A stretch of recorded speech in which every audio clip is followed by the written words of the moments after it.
Dirty dealings, corporate battles, consumer woes. This is Evening 5. Petronas intends to right-size its workforce in view of an evolving and increasingly challenging global operating environment, says President and Group CEO Tan Sri Tunku Muhammad Taufik. In a media briefing, he clarified that it wasn't a retrenchment. Muhammad Taufik said that the rationale to do this is to ensure the survival of Petronas in the coming decades. He says, if we don't do it now, there'll be no Petronas in 10 years. However, there is no specific number of jobs that will be affected by the move, as the new structure will only be out in the second half of 2025. The exercise aims to trim Petronas' enablers, mainly those in the administrative roles, whose ratio relative to the group's workforce now stands above the industry average. There are currently 15,000 to 16,000 enablers in Petronas, as opposed to its global workforce of 52,000 to 53,000 people. At the briefing, Muhammad Taufik stressed that the right-sizing exercise is not a result of Sarawak government's request to take over the gas aggregator role in the gas-producing state from Petronas. Moving forward, oil and gas development projects will be more challenging, with thinner margins and higher technical challenges, Muhammad Taufik said. This means the composition of production sharing contracts will change, where Petronas' share of earnings may shrink to compensate for the rising exploration and production risks. Subsequently, the lucrative margins enjoyed by Petronas now will be getting thinner to low double digits in the years to come from above 20% currently, he added. In view of the changing landscape, Petronas has to transform into a national energy superstore. The trend is to provide a complex web of products to be delivered to clients, Muhammad Taufik said, pointing to products such as blue ammonia, clean gas produced from hydrocarbon, whose carbon dioxide component is separated and stored using carbon capture, utilization and storage technology. To achieve that, Petronas has to be cost-efficient and nimble enough to take on projects. The right-sizing process will be governed by a process that is transparent, and a task force will be formed to undertake the exercise.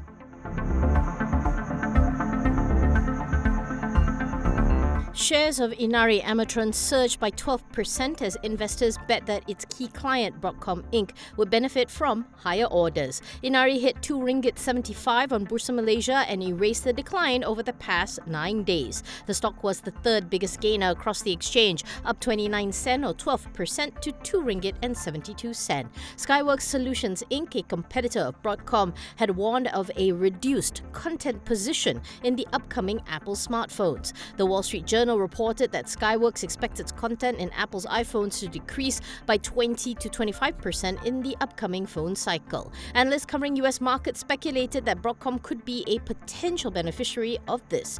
Benchmark research analyst Cody Acree said Broadcom has likely made its way into producing sockets for Apple's iPhones. He wrote in a research note that the socket in question, which has been solely sourced from Skyworks since the iPhone 12, has evolved to become highly complex. He noted that the socket's average selling price, estimated to be between $3 and $4 a piece, is relatively attractive to suppliers and inevitably invites increased competition. While Inari does not disclose its customers, analysts and investors have long learned that the company is heavily dependent on Broadcom, which is a key component supplier to Apple.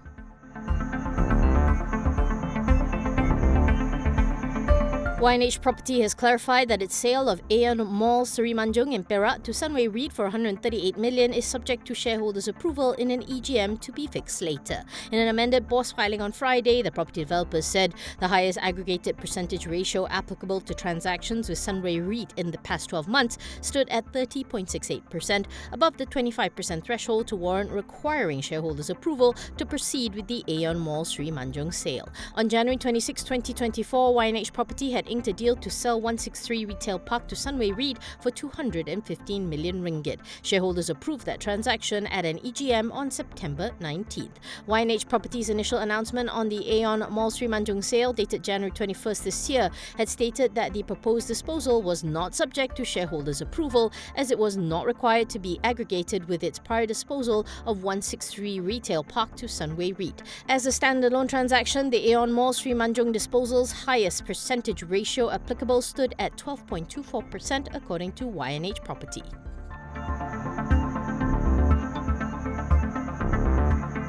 Theta Edge is raising up to 46.01 million through the issuance of 35.39 million new shares to Threadstone Capital, a private limited company controlled by non-independent, non-executive director Zainal Abidin Abdul Jalil. Threadstone Capital currently holds an 8.48% stake in Theta Edge. Following the composition of the exercise, Threadstone Capital's stake will rise to 29.6%, making it the largest shareholder. This will dilute the shareholding of current largest shareholder Lembaga Tabung Haji from 27.28% to 20.98% once completed. The subscription price for the new shares has been set at RM1.30, a 6.82% discount to the 5-day volume weighted average price of 1.3951 as of February 6. Of the proceeds, 18 million is for working capital, while another 16 million is for future business expansion. Approximately 11.5 million will be directed towards operational expenses for existing projects, particularly MPAG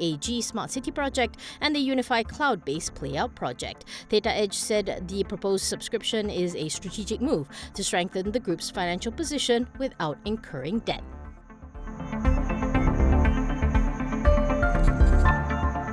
Perak Menteri Besar Datuk Sri Sarani Mohammed said Proton Holdings' electric vehicle assembly plant in Tanjung Malim will mark a new chapter in strengthening the development of the automotive high-technology valley. He said Proton's confidence in AHTV has created over 3,000 job opportunities for the people of Tanjung Malim, contributing to the growth of the country's automotive industry ecosystem. He also hailed the construction of the plant as an investment for the future, noting that this is the first plant in Malaysia specifically built for the assembly of new energy vehicles. Sarani said this in his speech during the plant's groundbreaking ceremony. The 82 million assembly plant will produce various new energy vehicle models for the local and export markets. The first phase is expected to be completed by end 2025 with a capacity of 20,000 units per year. Once completed, it will produce various models based on the global modular architecture platform, starting with the Proton EMA 7, marking a milestone as the first EV model from a Malaysian automotive brand.